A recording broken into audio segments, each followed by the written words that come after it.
All right, welcome everybody to the Real Estate Walk and Talk. I'm Greg Cohen from JWB, and today I'm going to be giving you the Q3 and Q4 Jacksonville real estate market update. So hope you are ready to rock and roll.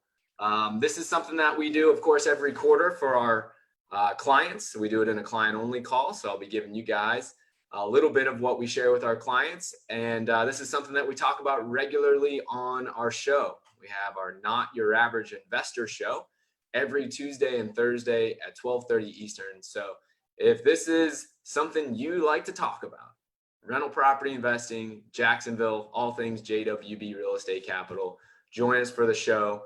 You can register at jwbshow.com. So we're going to jump right into the market update here. We're going to talk about prices. We're going to talk about inventory. We're going to talk about sales. We're going to talk about where the market's going as well, things you should be paying attention to, and some of the things that you might be paying attention to that might not have so much of an impact. And so with that, let's work on the screen sharing capabilities here. Always the toughest part of doing the walk and talks is the screen sharing. All right, let's see what we got here. Boom. All right, and let's get going from the beginning. All right, now I'm here on the group as well. So if you guys have any questions, if you have any thoughts you'd like me to respond in live, I'll do that. So just fire it in. I'll check it out on my phone, and then we'll be ready to rock and roll. So, and then for any of you who are watching this on any of our social platforms and you're not in our group yet, highly encourage you to go to jwbfacebookgroup.com. That's where we post all of our daily content.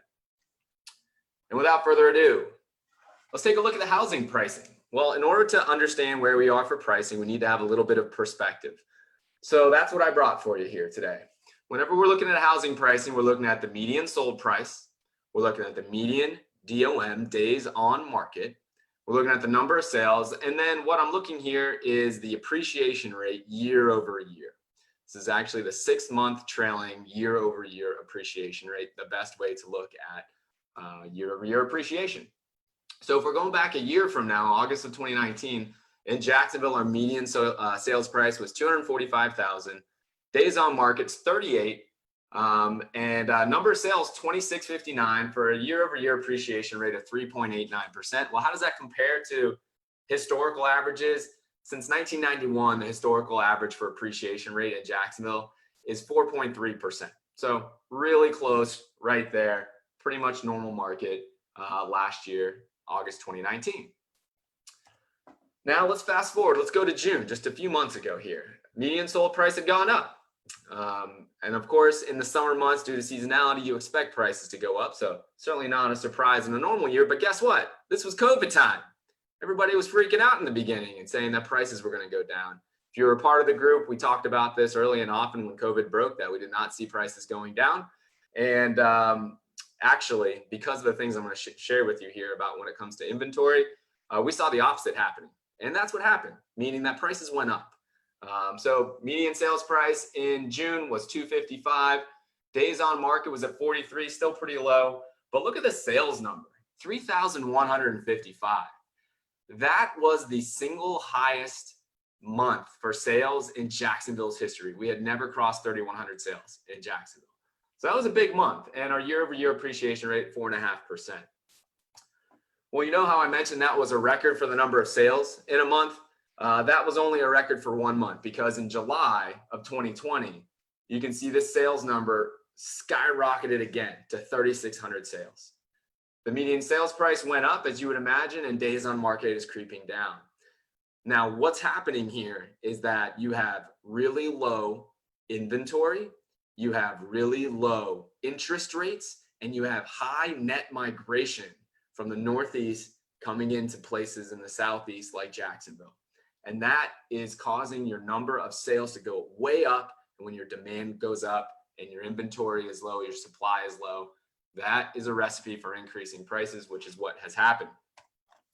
Now in August, our sales price is $261. Our days on market's 34, and our number of sales still really high. Now what you're starting to see is a little bit of seasonality happen.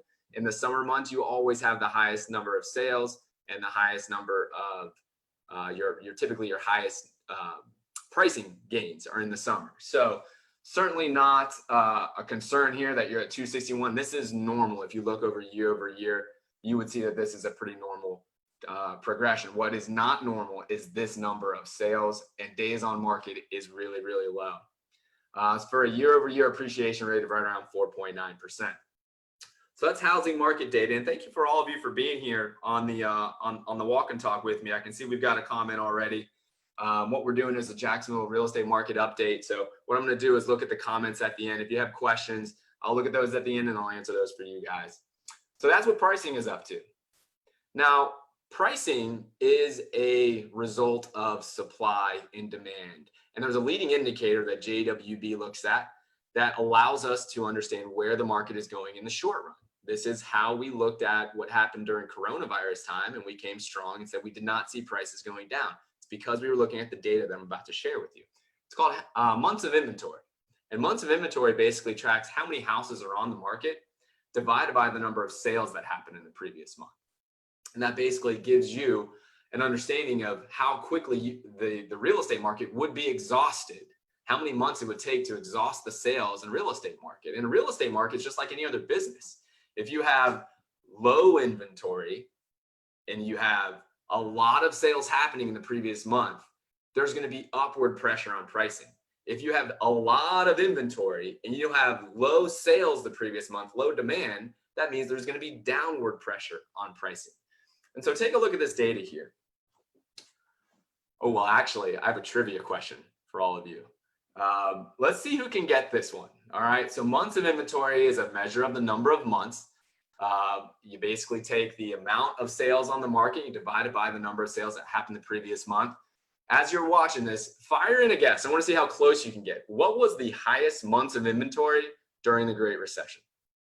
Would love to have your guesses. I'll share it with you at the end for all of you to stick around to the very end here. But what was the highest months of inventory during the Great Recession? Let me give you a little bit of context here.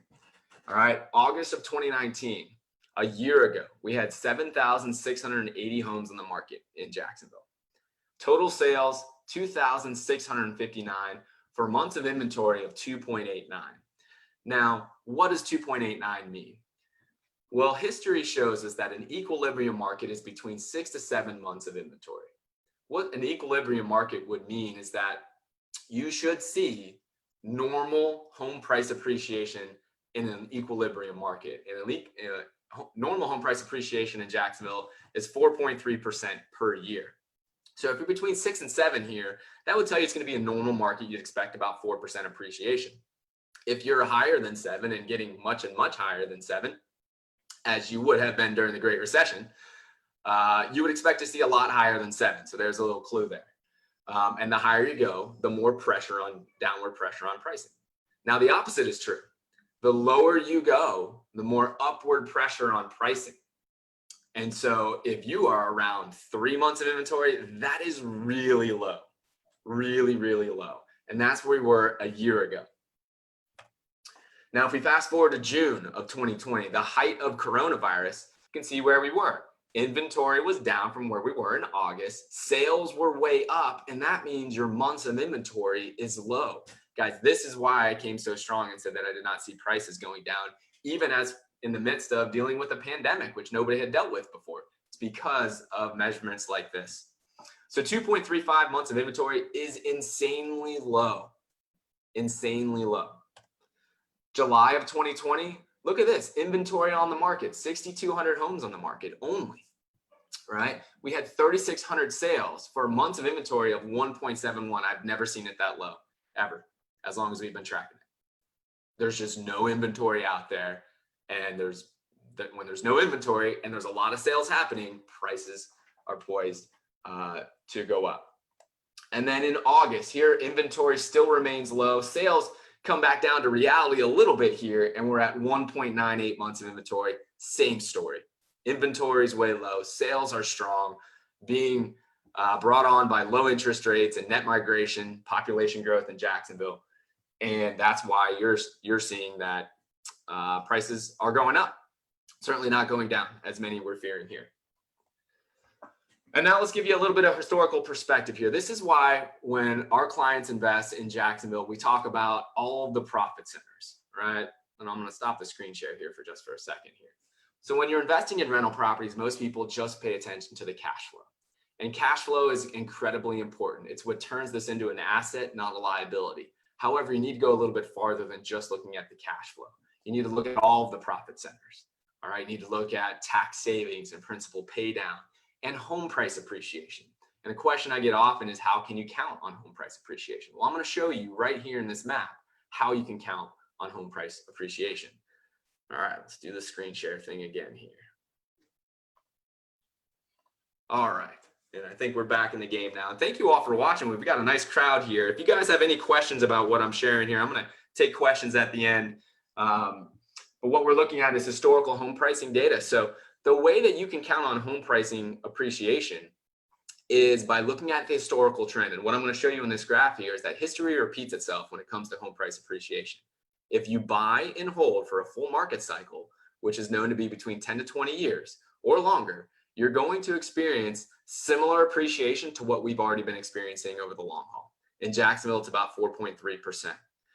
And if you're looking at this graph right now, what I'm showing you is all of the pricing from 2001, that's all of these little blue lines here, all the way to 2020. And what I'm showing you right here is this median projected sales price. This is if the market went up 4.3% per year on average, straight line. Now we know that it doesn't do that, but from 2001 to 2020, would you believe that we are exactly at that line? We are exactly at that 4.3% trend line. And this doesn't always happen exactly. This is pretty cool because I say this often, and of course, this is nice to have the data to back it up. It's not always on the trend line, but it's pretty darn close. So you can use this information when you're deciding what market to invest in, right? If you go to a low priced market that only has positive cash flow, but not as much growth like a Cleveland or a Kansas City or a Memphis, then what you're giving up is home price appreciation down the line. And that home price appreciation is much more powerful when it comes to your return on investment than just the positive cash flow. So that's why you need to find a market like Jacksonville, which has positive cash flow first, and then you look for the longest historical home price appreciation. And then you got to be in there for a full market cycle. You got to buy and hold for a full market cycle. So pretty cool stuff, right? You're seeing the run up from 2001 to 2006. You see the crash happen, the Great Recession happen to 2011, and you've seen the run up since then. It's exactly what repeats itself, and that's why clients come to JWB in Jacksonville to invest for positive cash flow and growth. And so I'm going to leave you with a few key takeaways. And as I mentioned, if you have questions, I'm going to answer them towards the end here. If you'd like to talk to my team about this, if you're a current client, reach out to your portfolio manager. If you're not a current client yet, you can always go to chatwithjwb.com, set up a time to speak with my team. So the key takeaways: we have low inventory. We have low REOs. That means the percentage of sales that are foreclosures is really low. We have low interest rates. And we have high net migration to Jacksonville. So what this equals is no dropping prices anytime soon, excluding seasonality. Of course, prices always drop a little bit when it comes to the winter months. They always go up more in the summer months. So I'm not talking about seasonality here. You're not going to see prices dropping anytime soon. Let's talk a little bit about REOs. I'm getting the question about what happens when the real economy hits, when we don't have the stimulus package that is kind of buoying the economy. And people are concerned about foreclosures. Well, here's a little bit of data, okay? Only 1.3% of all sales in Jacksonville right now are REOs. A normal market's about 10%.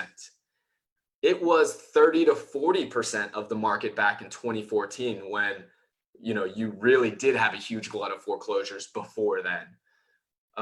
So only 1.3% means that there are going to be more foreclosures, but the market right now can absorb a lot of foreclosures before we get anywhere close to that having a huge dampening effect on pricing. So keep that in mind. Just because foreclosures are going up, you have to look at the data.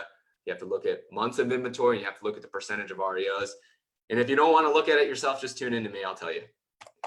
And then, of course, low interest rates make this one of the best times to buy rental properties. The debt is the deal right now. It's what I keep sharing with our clients right now. You can buy rental properties with conventional financing, put 20 or 25% down, and get a 4% interest rate.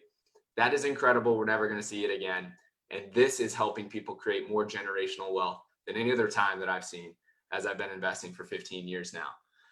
So with that, I'm going to leave you here. Oh, you know what? I got to jump into the questions. Oh, and I'm going to leave you with the answer here. Let me jump on to the chat here. Oh, all right. I got Jake Hargrove saying hi out here. Jake says, I love diving into the numbers like this. Thanks for taking the time to walk everybody through it. Super interesting. You're welcome, Jake. Appreciate you being here with me, buddy. All right. So the answer to the trivia question was actually 18 months of inventory during the Great Recession. 18 months of inventory. So if you want to see what a declining market is going to look like, 18 months of inventory is a declining market. We are at what, under 2 months of inventory right now. 18 months of inventory was the highest at the height of the Great Recession. That was back in December of 2007. All right, appreciate all of you being with me here. I see Gary Hackney says good insights. Abraham says thanks. Well, I appreciate you guys being here with me as well. I hope you all will join me on the show tomorrow. We do the Not Your Average Investor show every Tuesday and Thursday at 12:30. Got a great topic tomorrow. I'll be sharing what is better to invest with, cash or financing, and why. We're going to take a deep dive into that topic tomorrow. So I'll catch you there. You can register at JWB Show, and take care, everybody.